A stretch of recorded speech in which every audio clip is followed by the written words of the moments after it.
my pleasure to now switch over to our panel discussion of the evening.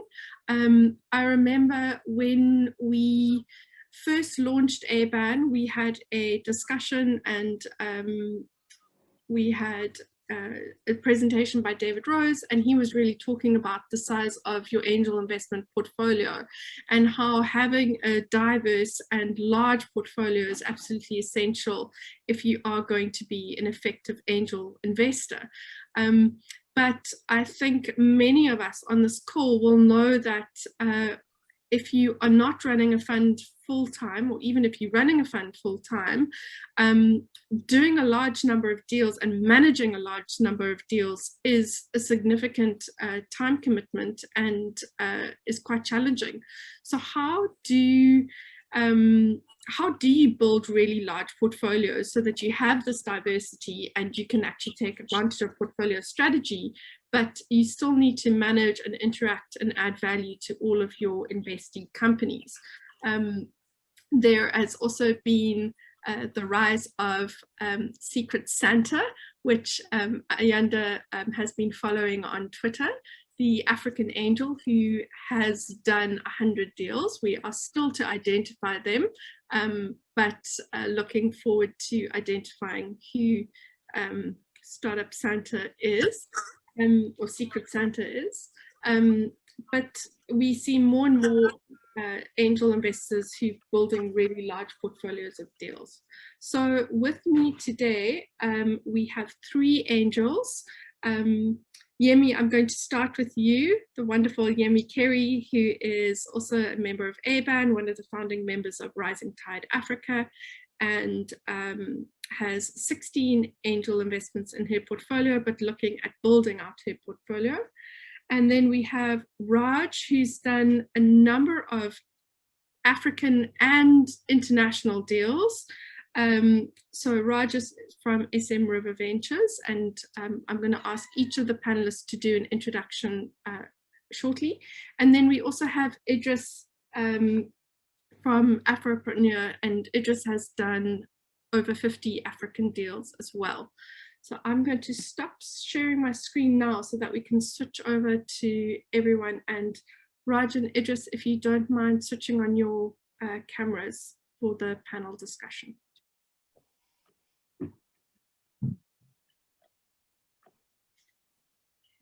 Okay, I think you'll disable my video, so I need to enable my video.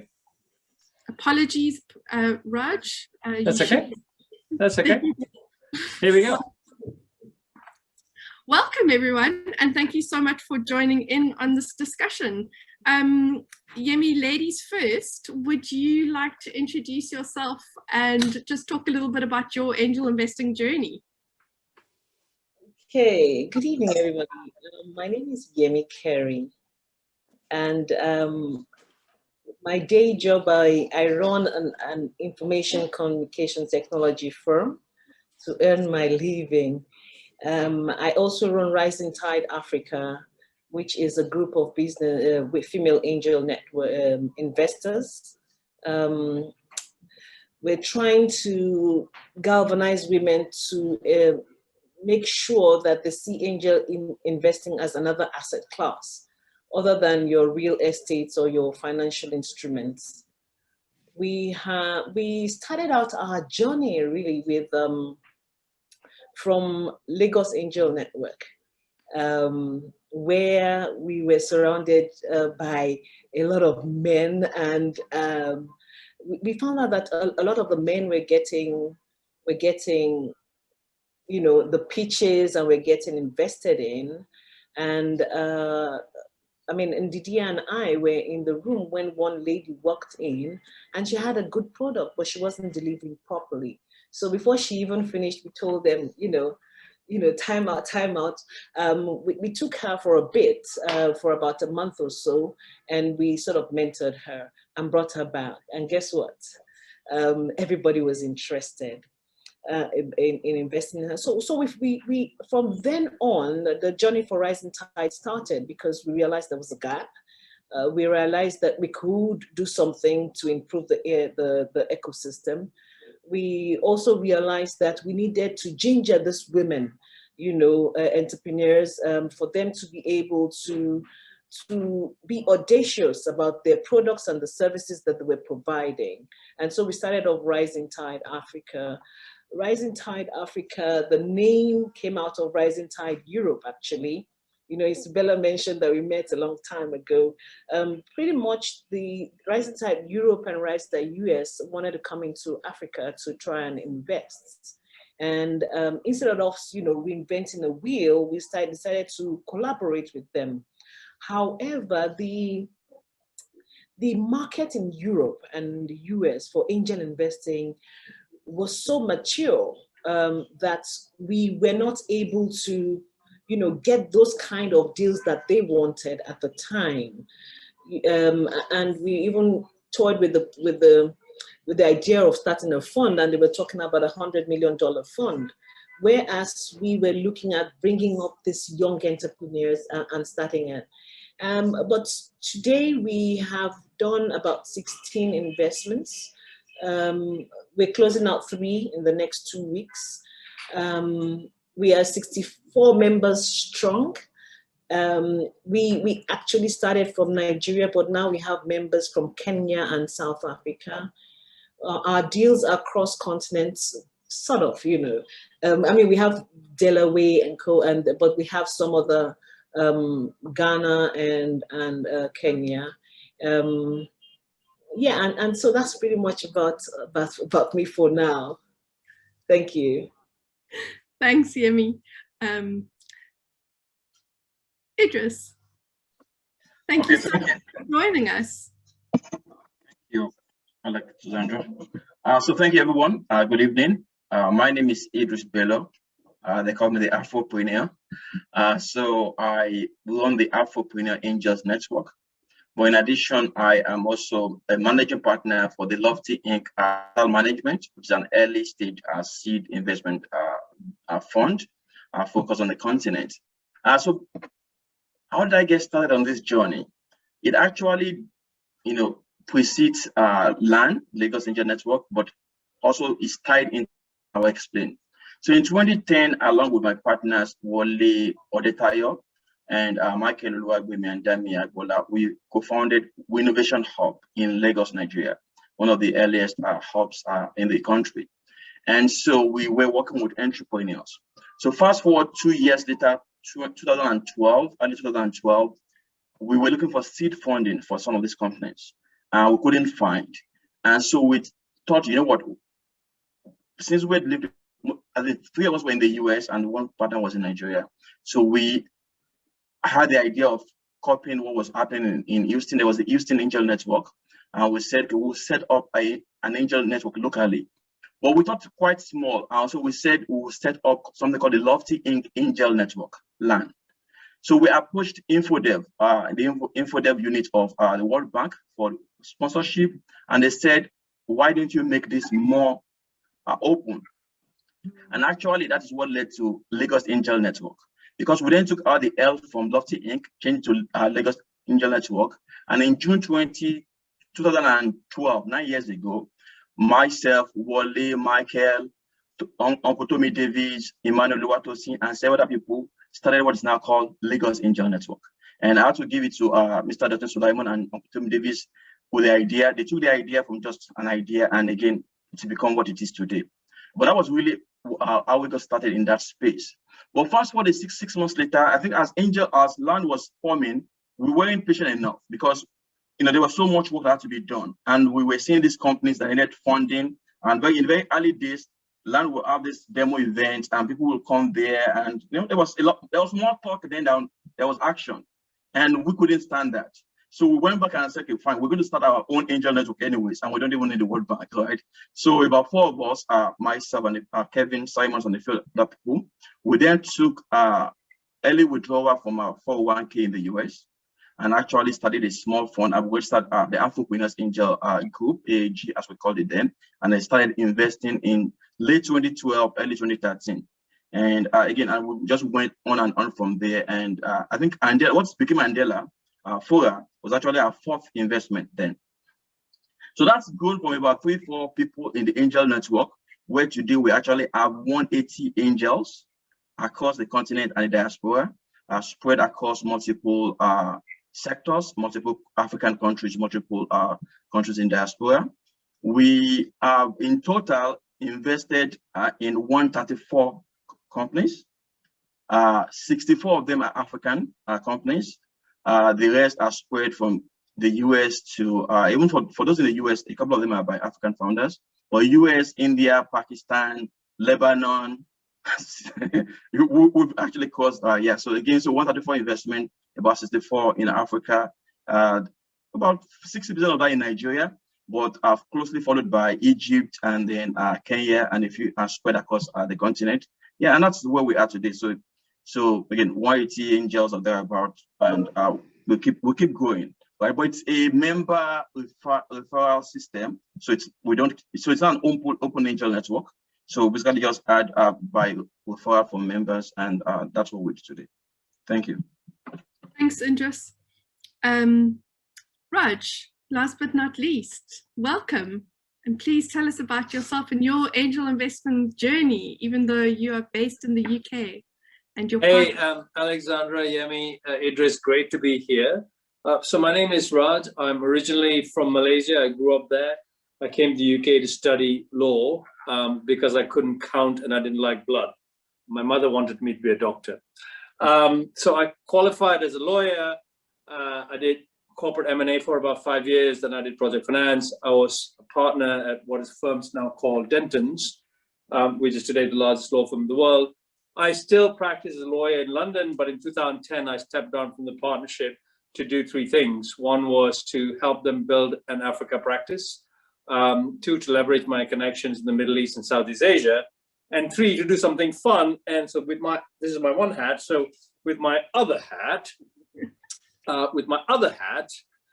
when I'm not working at Dentons, I'm an active angel investor. And I started my angel investing career in 2000 when I knew nothing about it. And my neighbor said, "Hey, Raj, I'm doing this company. It was a reputation intelligence company.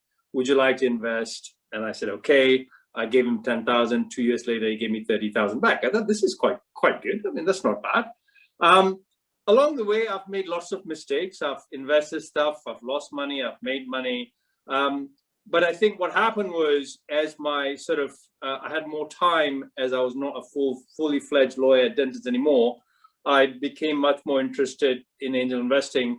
And I started investing firstly in the UK. And then over the last 5 years, I've invested on the continent. Today, portfolio is, I think last count, it was 35. We have 10 deals at the moment we're looking at. So we should get up to 50 very quickly in the next few months. I invest together with my partner, Vishal Agarwal. He's based in Nairobi. The portfolio today is balanced between UK and Africa, with digressions in the Far East, in Indonesia, 1, Holland, 1, we're looking at 1 Holland, 3 in the US. So we're pretty sector agnostic. We are seed to Series A investors. We want to get off the bus at Series A, Series B tops. We want to recycle capital, find great founders, give them the energy and the backing to grow quickly. We're not interested in staying long term, although that may change as things move along. And we're very excited about the opportunities we're seeing in Africa, but also in other markets. Great, thank you so much. Really nice introductions and really interesting backgrounds as well. Idris, I loved your story about LAN and also how Rising Tides was born out of LAN. Just another apologies. My cats are not normally this active on Zoom, but I've suddenly realized it's a really cold day in Cape Town. It's pouring with rain outside, and so I switched the heater on under my desk, and as such it's one of the warmest spots. So that's why you're all so popular this evening with my domestic animals. But so what I'm seeing is, so a number of you have been investing for a while. So it's a kind of a combination of you built up portfolios over time.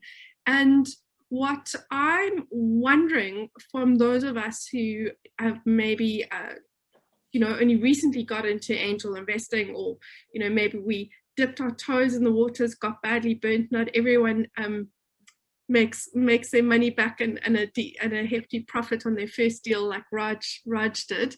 But is it a case of just being opportunistic, or is it a case of being quite deliberate and actually looking at targeting a significant number of deals and you know, having that pipeline constantly there as an angel investor?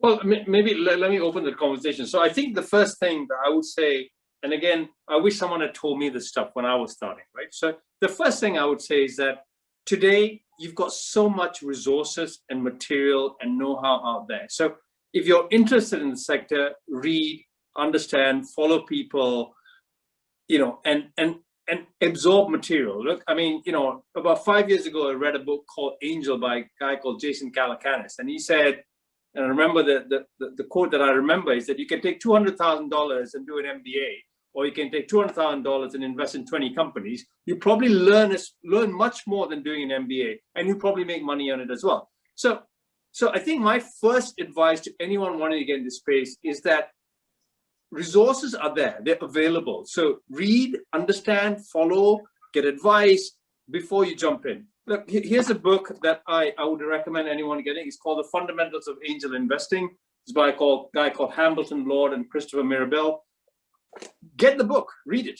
I mean, I think, you know, everything that you need to know to start off is actually available, right? So it's not like this black box and that's the beauty of where we are today. The internet has just made everything available to everybody. So anyone can be an angel investor today. It's not like some secret sauce. Now, there is a secret sauce to it, and we'll come on to it. But the basics is not a secret sauce. The secret sauce is how to find deals and how to get into good deals. That's the secret sauce. And my Oga, Idris, is the man for that secret sauce. I guess I would say, you know, a lot of us, whether knowingly or unknowingly, are sort of angel investors. Somebody has given money to a friend for a business, or somebody has lent their family some money for some business, you know. But putting the structure around it is what makes it angel investing. So traditionally as Africans, we do this anyways. For you as somebody that is a new angel investor or someone that wants to make it for the long term, you know, Raj just said it, you have to take lessons learned. For me, we grew organically. We grew organically because we were taking a niche, that is the women. And there is the peculiarity of having women as angel investors. And I mean, I don't think that is written in the book. We had to learn it. And how did we learn it? First of all, who do you even call when you're starting an angel investor to come and, you know, join hands with you or give you their money? So it has to be trusted people. So you first of all go to your friends that would trust that you would not throw away their money, and then you go to your family, you know, and that was the journey in which we started in Rising Tide. So you just have to put your foot in, really. It has evolved, and we have evolved as a network. When we started, we were always doing deal days every month. Then it became every quarter. But then we were not getting those deals. And you know, for us as women, we are risk averse innately. And so we would try and cross our T's and dots. So the concept of due diligence became very important. And so we started to try. We did a lot of trial and error. And at the end of the day, we have found out that, look, if you want to keep a good pipeline, you need to open up this box of collaboration and partnership. collaboration. So we started with, at the time we got all the incubators and accelerators, listed them out, and we said, we're having deal days, send your best 3, and then we started filtering. And that grew our pipeline. For us going to other shores as Rising Tide, we don't know the local areas. So right now we are starting to partner with other networks, and like a future female investor from Mauritius. With, we're partnering with Lagos Angel Network. We're partnering. If you have a deal you bring with us, we share our pipeline, and we share the risks, and so that's how we have done ours as Rising Tide. Thanks, Yemi. So if I may add a few points in a good insight, right? I think I wish there were books. I wish I read books back then. I would have lost less money, I think.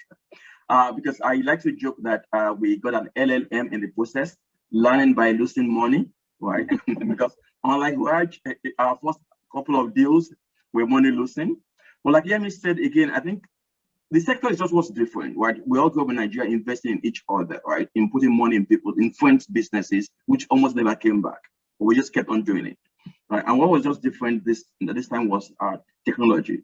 I think it helped that we are an incubator, we are an accelerator, so we're seeing our pipeline. And so we were pushed into this because we had a pipeline that couldn't find funding, right? So that was the other way, right? So that helped. And having filled out a couple of businesses myself and sold one, right? So again, so we were coming from also an operator perspective. But even then when we started, it wasn't really, we didn't think we were going to go to 100 companies, right? Or no, we didn't set out to be that. We're going to put our money where our mouth is. We're going to fund these 3-4 companies that we liked, that came out of our incubator or elsewhere, right? Or our friends. But then I think it just became an issue, again, 2012, 2013, very few people funding, right? So it became an issue of someone who had been funding, telling a friend who was starting a company, go talk to Idris, right? Go talk to Idris. And then I'm like, Idris has just little money, right? I was still working in the oil and gas industry, right? So I didn't have large money, right? So there was only so much I could do. And so at that point in time, that was what led to me extending it. Because I remember when we did FORA in 2013, what became Mandela, now. When it became Mandela in 2014, they offered us a friends and family round. Well, I couldn't take it because I didn't have the cash. So what did I do? I sent an email out to about 10 of my friends and said, I invested in this company last year with a few other friends. We have a unique opportunity to put money in. And about 2 of them responded. And they came under my vehicle, and that, we invested and we grew. Same thing, 2016, Flutter Wave happened, right? Pre-seed, we invested as a vehicle. And then a few months later, they were doing seed. I said, you know what, guys, these guys, I know them, I've backed them. You want to put money in, so people joined me. And then there were folks who went to do due diligence. So take someone like Ney Yusuf, Garaki, former MD of Accenture, is one of our very senior angels in the Afropreneur group, right? We went to him as part of our due diligence, seeking advice and stuff like that. And it's like, you know what, I would like to become an angel too, right? And so you have people just join like that. People like Yvonne Johnson, right? Yvonne Johnson runs in the China now, but she used to work at First Bank. And we had met on Andela, right, and Fora, right? And then she joined the group. And I think at a point, we just realized that it was easier for us and better for us to work together as a group rather than each person just going as a single angel. And there's something that's really, really worked for us over the past year is the diversity of our group is a part of, there's almost no sector that we don't have expertise in. And that does a lot of things for us. One, it diversifies our pipeline. I probably see about 30 to 40 decks daily, right? And they come from different countries, different sectors, right? But that's because we have this large pool of angels who help with that. But also helps with the due diligence, because again, like Yemi was saying, due diligence in this area, you don't have the data, right? So where do you find the traction and the past records of these companies, right? But again, we do a lot of social engineering. There's this joke that we just have to find an angry ex-girlfriend of a founder, and then we get all the spills on them. So, but again, having this large network allows us to be able to do the due diligence. But then when we then invest in those companies, we now suddenly have people who can help them grow, right? Because again, these are people just coming up. So people with experts who are spending years in different fields can help them grow, and who can potentially also be clients or customers to these companies. And I think that's really what we succeeded in building. But like Yemi said, it's good organically, right? Year by year. And I think we just seen in the past 3 years, we've seen a spurt, growth. We first had the 2012 to 2015, 16. And I think it played to, from 2016 to 19, it played a little bit, right? Because there were no exits. Then 2019, it picked up, doubled in 2020, and the first half of this year has just been crazy, right? And we just have to put an embargo on even taking new angels. But again, the deals are just gone up. But again, I think it's still early days, yes. Thanks, Idris. I think 2 key messages are coming through. One is that this is a long-term game. Anyone who thinks that they're going to invest for 1 year or 2 years and then get out, I mean, this is something that you need to be in it for the long term and really to build that portfolio and also give yourself the time and space and capital to learn as well from your mistakes. But the other key message that everyone has touched on is that no one has done this alone.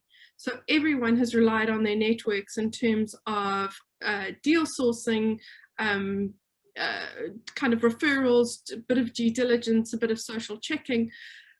But what I want to know is how, as your portfolio grows, does your due diligence change on a deal?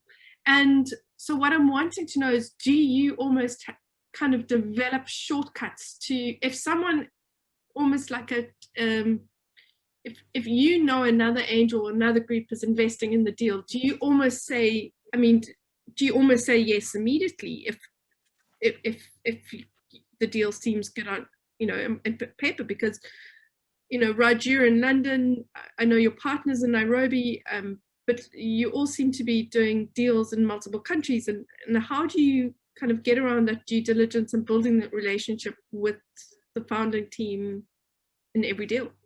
So if Idris tells me, Raj, you need to do this deal, I'll say, okay. Okay.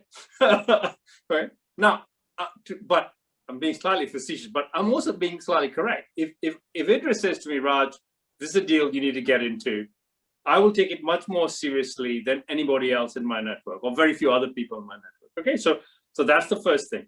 You still do due diligence, and the question is, how much due diligence is a function of a lot of different things. First of all, what stage is the company? If the company is in an ideation stage, what are you going to do, right? So, but the thing that I would always do, always, and I think I've only not done it once in my life, I will always ask to meet the founder.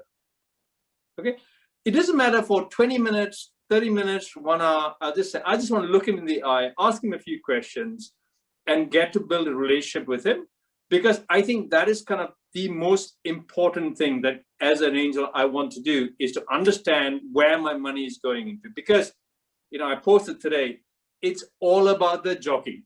It's not about the horse. It's all about the jockey. Okay, now we'll talk about a few other things, and I'll tell you one more thing, right? So I said it's about IEI, and I didn't say what IEI is. And a founder, the 3 things you're looking for in a founder: intelligence, energy, and integrity. Okay, and those are the 3 things I'm looking for at every founder, because everything else you can get. You can get a product developer, you can get a CTO, you can get everything else. Everything else is available. The market, you can pivot. Product, you can buy stuff. But those 3 things, that's irreplaceable. So if a founder does not have IEI, then I'm not interested. Thanks, Raj. I think if Ayanda's listening, that's probably going to be our Instagram post as well. He loves things like that. Idris, do you feel the same, or how do you kind of balance this process? Yes, and that has evolved, right? So one quick point, you mentioned a quick point about, for anyone who wants to be an angel, you have to be ready to build a portfolio. I don't think you can be an angel of one company. You may be lucky, but in reality, you increase your chances of success when you build a portfolio. And I say that because when we started very early on, there were a few angels who did the first or second deal with us. and refused to do the others or do anything else because they were waiting for those ones, right, to succeed. Well, so those ones died, but the folks who went on with us made the money back from other ones that did well. And I think that's the idea about this, right? The portfolio approach. Now, to his point about, what do you look for? I think things have evolved both internally and externally. So internally, your portfolio is growing, but externally, there's also a lot of competition, right? There's more capital out there. So previously in 2015, 2014, your $5,000, your $10,000 was a great deal for a founder. Today, you know what the founders call it? They call them Mickey Mouse checks. That's what they call our 10Ks right now, right? So they call it the Mickey Mouse angels, right? So, but again, so things have evolved, right? Because again, you see, hey, Idris, I'm still writing Mickey Mouse checks, okay? so you see, even Sequoia and folks like that, even come in pre-seed, right? So you see all that competition. So again, you have to move fast. Then also because there's more capital, then with Zoom, right? You don't have, easily, you're competing with globally, so you have to be able to move fast. So we still have our standard due diligence stuff, but again, a lot of this is just really ticking the box sometimes. The key thing is really about the founder. If there's a red flag on the founder, we don't proceed, no matter how good the business is. Like we always say, an A founder with a crappy idea would always win over a crappy founder with a great idea. Yeah, because 90% of our companies have pivoted over time, right? So again, because they evolve, they find that. But if it's the right founder, if they are, like I said, they have the energy, they have the integrity, they find something that works. And even when they fail, they have put in their effort and then they go do the next thing and things like that, right? So again, there are also people we trust a lot, right? So they, for instance, if Kian Kasele comes to me, right, and says there's a deal, I'll pay a lot of attention. If people at a venture platform come to me with a deal, I'll pay a great deal of attention. So there's some shortcuts in that sense, right? But you still bear the risk. So you still have to do your own due diligence, right? A lot of times, the due diligence is really the founder, the founding team. Are they what they claim to be? So we have 3 questions we usually ask. We say, why you, why now, and how? So the why you is really, what's your connection to this problem? Why are you, what unique insights do you have? Why are you in the best place to solve this problem? What do you know that others don't know? Then why now? Timing. One of the greatest factors of success, timing, right? So what do you know about the market? How's the market? Can you read the market, right? And then finally is, tell us how you find the first 10 customers, the first 500 customers. And again, because we come very early, sometimes it's just the founder and the deck, right? When we did Thunder in Egypt, the guy was still at Uber. And he has this idea, and we put money in there. So at that point in time, the only due diligence you're doing is from his colleagues at Uber, right? And saying, is this a great guy? Is this someone to back? And again, they make their mistakes. And finally, Ayodeji would always remind me that in 2013, when he was coming out of Otalu and we got our first check, I told him it's an investment in your personal MBA. So even if you lose it, you learn something, right? And I think you just have to be willing to lose money by betting on good people, and eventually more money comes back. And I think that's the way for us. So that's great. Can I just, one thing, Vishal, my partner is on, he's asked me a question about what I said to start, about of the 3 IEIs, which is the most important? Now, the glib answer is all of them are most important, are equally important. But actually the real answer is the last I is the most important. That integrity, honesty, that that this guy is going to be the guy who will not sleep, he'll be honest, he'll give you money first before he takes his own money, right? That is the guy I want to back. Thanks, and Raj. girl, sorry, and girl, by the way. Guy and girl, right? Good, I'm glad. And by the way, we don't have enough, Vishal and I keep saying, we don't have enough female founders in our portfolio, so we are looking for more female founders, right? Awesome. So any female founders, I know that there are a few entrepreneurs in the audience, even though this is an angel event, but yeah, please, Malinga, I know Isabel, you talking to a number of female founders. I'm sure Yemi can send a few your way. But Yemi, I wanted to quickly, because we're about to go into the kind of the discussion, and I wanted to kind of ask the question in a slightly different way, and I think perhaps you would be best placed to ask. So I understand that networks are really important, but for a new angel investor, how do you I think, how do I get in on the next deal that Idris and Raj are doing? And even if I'm still new, I might still be writing Mickey Mouse checks, but how do I actually, kind of learn and join forces and kind of be part of that network and join the conversation? Yeah, you see, because we are on a journey of galvanizing women, we make it very affordable for them. Basically, if we have a deal and we're raising 50, 70, 100, the process we have now is for you to volunteer that amount of money that if you lose, you're not going to come and knock on my door. And so some women at any particular time, they may invest like 30,000. Sometimes they come and say, Yemi, I can only do 2,000, right? So we pull together the funds. So we have like about 3 different ways in which we invest. So what we have now done is to make people feel, comfortable giving their money. Because we have not yet done any exits, right? We are still encouraging. And because we are still encouraging, we are allowing for this type of, give what you can, and then we're galvanizing more women. So for you, if you want to come in, we would say, yes, come in, but please only put money into a deal that you're comfortable with. 1, 2, like they have said, that you're comfortable with the founder. 3, that you are certain that that amount of money that you are putting in will not affect your ordinary course of business or your day-to-day activity. And so that is how we encourage the women. And so we're growing by the numbers. People are referring, people are coming in, particularly now that the economies are not doing well. People are looking for other investments to put in their funds. And so we have been able to grow. But in terms of the due diligence, one of the things I would also want to point out, if I get a deal, for instance, from More Angels, I always cross-check if it goes along with my investment philosophy, because otherwise you'll be doing a lot of things that there are some sweet deals. When you see them, you get carried away, right? And you just want to do them. And for you to force, we are not yet there where Idris and Raj are. And so we are a bit cautious, and so we have laid down our processes and our investment philosophy.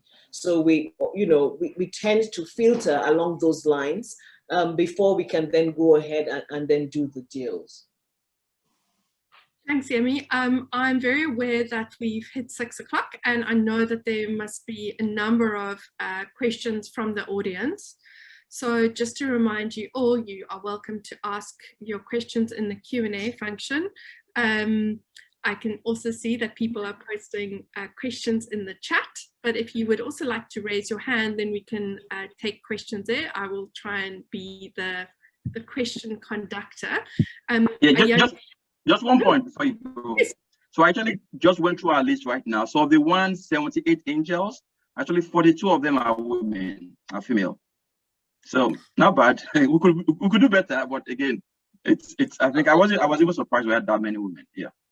That's great, Idris. And can I just so I think I just want to add one thing. When you said, well, how do I as an angel get onto these hot deals, right? Because let's be honest, there are hot deals where if you are not in the known circle, you will never get into. Yeah. That's just reality, right? So the way you get into those hot deals is you build your brand and you build your network, and you stand for something, right? So, and I think going back to IEI, you also stand for those things and anything else that you stand for.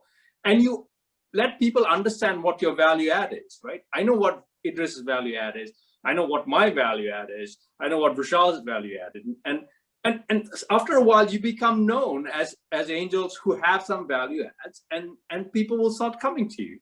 And other angels will say, hey, you know what? I really want Idris in this deal because his value add is X, Y, and Z, right? Look, I'll give you an example. We're looking at 2 data science deals. I know nothing about data science, but I know a guy who knows data science. So I'm going to give him a call, right? And then I'll find the guy who's the most active angel investor in data science, and I'll give him a call. And that's how you build these networks. It's a very, it's organic. And you work out where your brand is. Look, the other thing we're doing, Michelle and I are doing a podcast, hopefully coming soon to Spotify. Why are we doing that? One, it's kind of a fun journey, but it's kind of building our brand, showing who we are, what we do, what we're passionate about it, what makes us tick, what makes us interesting, what excites us. And then building that brand takes a while. And that's how I think you try and get into, it's a network and your brand equity. You know, this idea that your network is your net worth, I think is very correct. And it's those 2 things that will get you into the really good deals. I mean, Idris, maybe you want to say something in response to that, but that's kind of what I believe. No, so I think it's all about value add, sincerely. So again, a lot of the folks who ended up joining our angel group, like I said, was people we sought help from, right, for our companies, right? And we seek, they can add value to our companies and reach out to them and they say, by the way, can we join your angel group, right? I think if you want to be an angel, there's always a way in. I think that you have to be, if you want to, there are more angel groups to join, there are more founders. So for instance, if you are bringing a founder to me, right, and it's a great deal, next time I have a deal to, I'm probably also calling you, right? So again, I think there are multiple ways to get in if you want to do, but get in with, slightly with one toe in first, right? That's the idea, learn gradually and go with it. Yeah. Okay, everyone, thank you. So I'm going to take,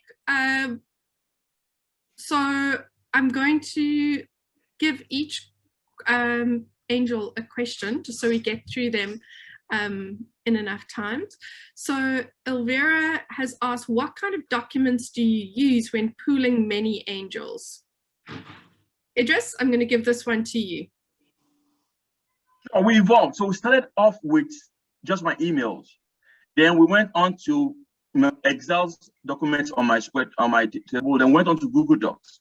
But it became so unmanageable, but we now started using paid platforms. And that was a journey in itself, finding what worked. Again, if you look at the process, the angel process, there's where you actually manage the angels themselves, and there's the deal management, and then there's also the portfolio management, right? And so we've evolved over the years where now we have a master syndicate structure for admitting our angels, right? So someone applied, someone is referred, and then we now have that process that they go through, and then they sign the syndicate agreement, and then we now have a deal platform. So that manages, if we have a deal that we want to do, how do we share with the angels? So previously we used to do emails, right?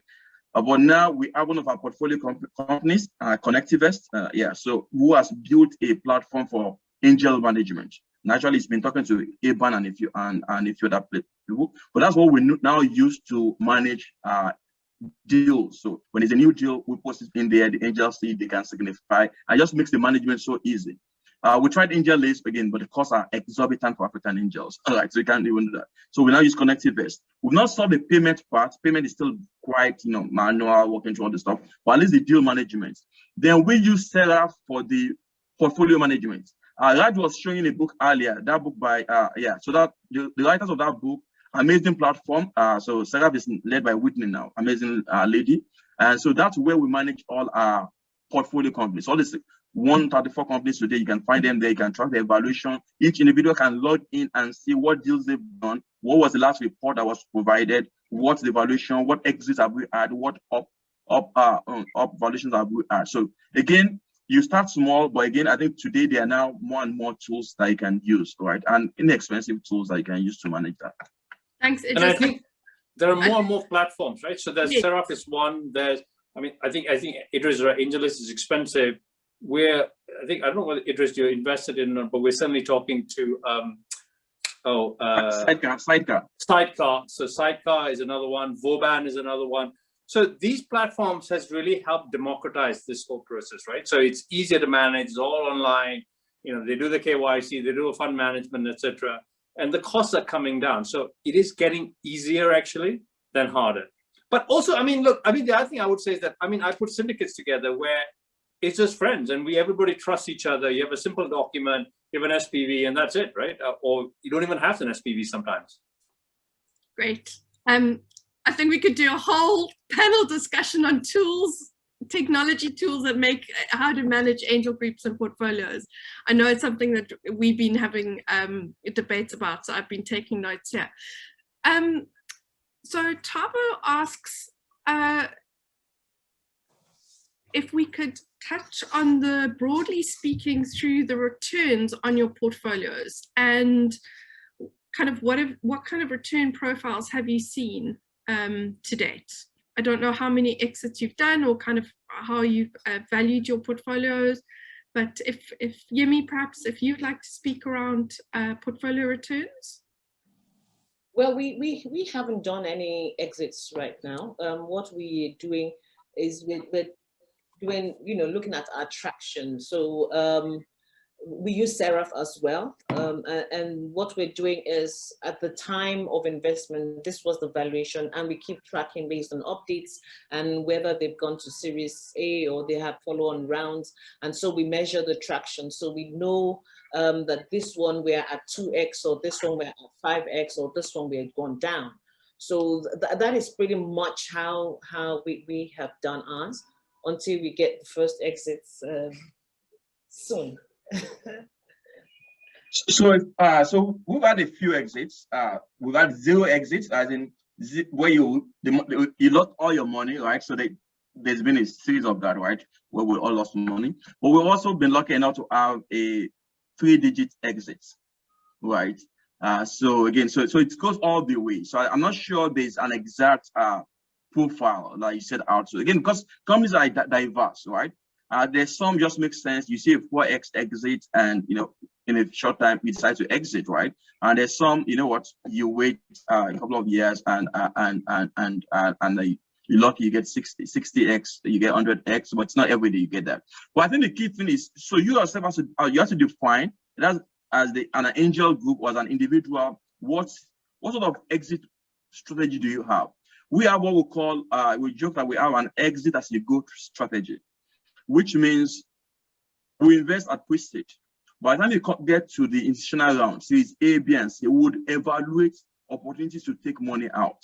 We won't probably take everything out, but we will try and take something out. Because again, as angels, so I also run a VC fund, and the strategy is very different, right? But for angels, you're only as good as your liquidity, right? And you're only as good as your activity.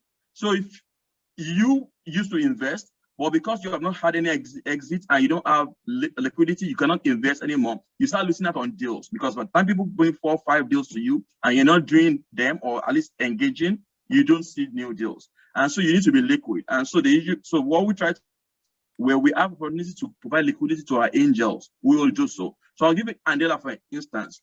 We have taken 3 different exits out of Andela: 2018, 2019, 2020, and yet we still have a sizable chunk there. We have taken 2 exits out of Flutterwave, and yet we still have a sizable chunk there. But what that has done is, one, make sure our angels had realized exits, make sure they had liquidity to partake in more deals, right? And of course, also give them the positive, feeling that, what, we've exited, right? It's not just unrealized exits. Because like a friend of mine would say, a board in hand is the only board. So it's not even, so again, so when we say exit, we take an exit. Yeah. Alex, one of the things we've realized, while waiting to exit, is that there is a particular gap, and I don't know if everybody has realized it or is experiencing it, between when they call it the follow-on round before they get into Series A. And so a lot of our portfolios want to do top-ups or follow-on and things like that. And so we're looking at it and saying, maybe, we're doing the plans now to set up a pool of funds, whether it's a fund or, and where we would have every member invest a certain amount. And therefore we would be able to do larger tickets for our investment portfolio, that want this 250, 300, 400 before they get ready for the PEs and the VCs, you know. And so that's the strategy we're putting in place. And we think that by the time we do this, then it will be easier for us to exit when they're going into their Series A or Series B. So that's our next play for the quarter four of this year. Go on. Just to add to that, I think it's interesting you mentioned that, because that's what we evolved to. So today we run two key funds. We have the angel fund, which is evergreen, pre-seed, still continues to do. But we realized very early on that we'll go in at the very risky stages of those companies. We put in those small tickets. When it came time to take pro rata or to do follow-ons, we didn't have the liquidity. Yeah. And so we're losing out on that. And so that was why we established the Lofty Inc. Fund itself. So today, Lofty Inc. Fund does seed to Series A. The Angel Group does pre-seed and seed. And so the Angel Group will come in, put in the 10K, 15K, 25K that you want. But then once it is post-revenue, it's proven 6 months later, the fund puts in 250K tickets. And so if I give you a particular example, Flutterwave.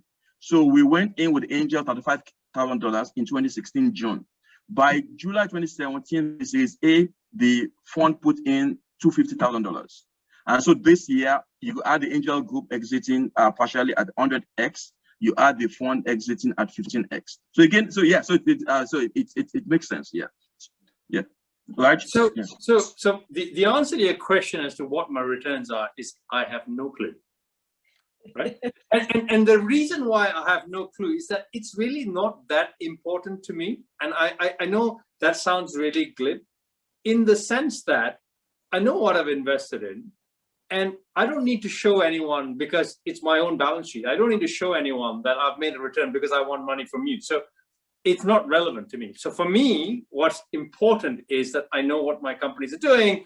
I know that I am always looking at liquidity, which I think is super important. I think, you know, it's again, I think angels don't understand the value of liquidity, right? So, and the value of getting out at the right time is super important, because, you know, you can stay in something for 10 years and you will find yourself, you're so far down the value chain in terms of dilution and preference, and that's right, you might not even end up with anything. And for me, bird in the hand, look, I had the opportunity to stay on CUDA. I took all my money out because I wanted that liquidity to go and invest in other stuff. Now, you know, we made a 15x return in 2 years, fantastic, but it's really not important to me. It's like, for me, it was like the liquidity was more important for me, because that means I can go and find another 20 CUDAs or another 25 Flutterwaves or whatever it is, right? So I think you need to understand who you're asking that question to, because that is a fund manager, a VC question to ask, in the sense that, because they are looking for money. When you're investing your own money, the only question you have to ask yourself is, can I afford to lose this money? And if you can't afford to lose this money, do not invest, okay? And second is, can I afford to wait 5 to 10 years for a return? And if you can't, don't invest. Thanks, Raj. We're getting some questions here as well. So someone just commented that when they've emailed tech hubs to ask them to attend demo days, they haven't got a great response. And so they were just interested to hear whether you do demo days. Do you still do demo days? I know it's constantly debated. Yemi, you still do demo days? Yes, we do two a year. So we have our deal days 2 a year.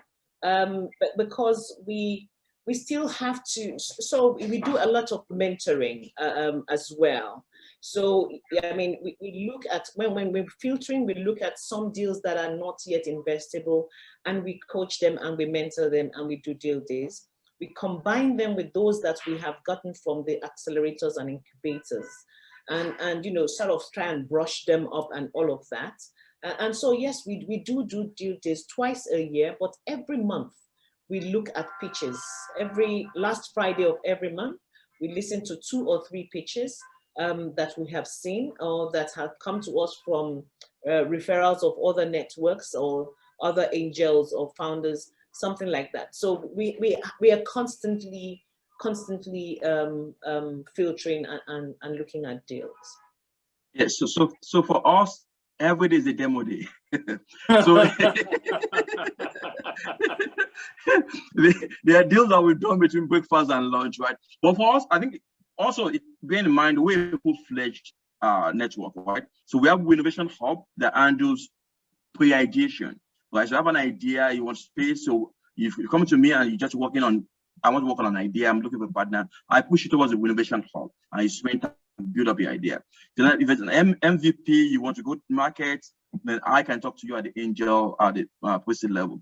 If you are post-revenue, you're looking for a bigger ticket, I can push you towards our fund that does, that, right? And also our partners, again, we co-invest with a lot of even later stage funds and other funds. So again, that's that constant activity.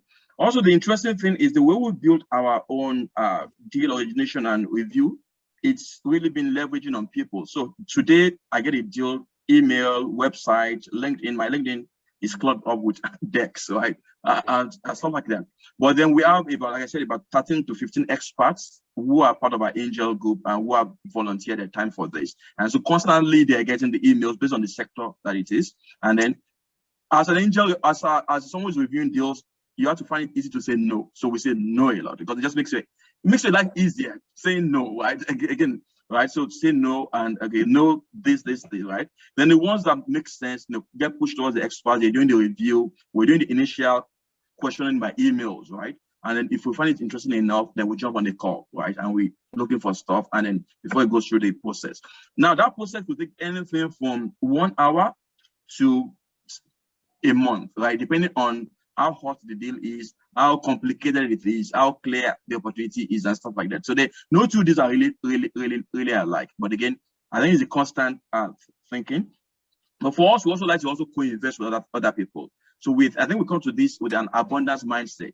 It's still very early on the continent, and I think I really don't think there should be a need for competition, really. I think also the more diverse investor base you have, the better for you as a founder, because you can get support from different angles and stuff like that. And that's where we approach this. But I think that the local angel is super important in this ecosystem. And this is something I've said over and over again. I'm going to say, look, I don't pretend to be African. I'm not. People often think, am I South African? Am I Nigerian? Am I Zambian? Right? Just because I look Asian, right? So, but I'm not. But my point of this is that don't underestimate the value of a local angel on your cap table. And I would say to every single founder, go and find the best local angels and get them on your cap table. Because those guys are going to help you in a way that the VC or the guy sitting in Paris or London or New York is never going to be able to help you. Thanks, Raj. We are literally about to wrap up. We've released a poll. We're going to close it soon. We'd really like participants, some feedback from you. If you can tear yourselves away from the discussion from the panel. So just some quick poll questions, and then we're going to launch. We meant to launch an earlier poll, but and we're going to quickly launch another poll. I'm going to wrap up our discussion, and I'm wrapping up slightly earlier because our panelists have so many insights and a lot to say. But my parting kind of question to you all is, for those angels kind of wanting to build large portfolios or kind of really kind of ramp up their angel investment activity, what is the one kind of big key piece of advice that you would give to them? So let me start on that. I would say do it gradually and with others. Because I've seen people just come in, they want to do, and they get burned out, right? Because you have this J curve when it comes to angel investing, right? It goes very slowly, and then the exits come if they come, right? And so if you have 200K, spread it over 10 deals than in one deal, right? No matter how great that single deal is, right? So do it slowly and then with others. And don't be afraid of saying, I'm only doing a Mickey Mouse check. I mean, your Mickey Mouse check to them may be Mickey Mouse, to use a lot of money, and just say, hey guys, this is my check. I want to do it.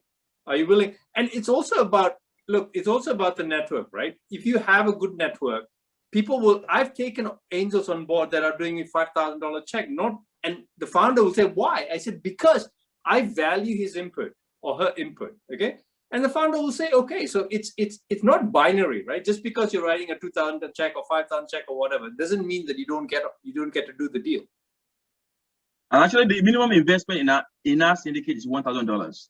So even though we aggregate the deal, right, a single ticket on 5K, but for my angels, we actually allow them to do minimums of $1,000. And the idea is a lot of them are learning, right? It's a process, right? And they can risk $1,000, $2,000 versus having them do 5, 10K. Right, yeah. So Alex, I would say, to someone that wants to ramp up, don't only look at the funds, the investments, the returns. There's something that you will also gain if you are building the ecosystem. There's something you're gaining by mentoring.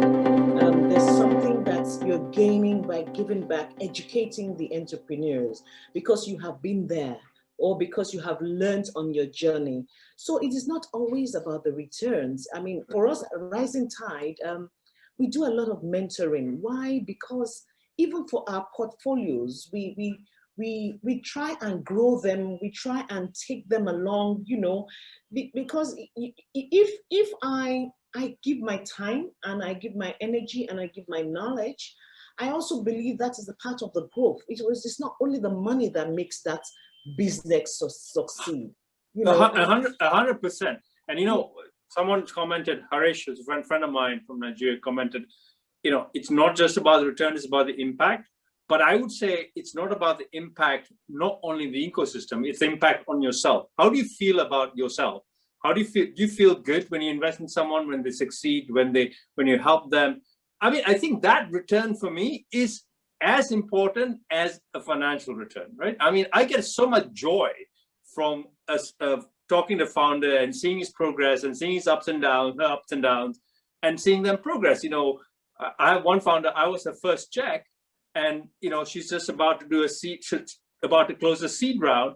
And I'm just excited that she's gone from nothing to an idea to customers. I'm just excited about that. I'm just so happy. Thank you, everyone. I need to end the session. We have had a fascinating discussion, and I think that there were some questions that we didn't get to, and in some ways I feel like there could be whole panel discussions themselves. So I just wanted to thank our panelists, Yemi, Idris, Raj. We've had cats, we've had hats, we've had lots of vibrant conversation.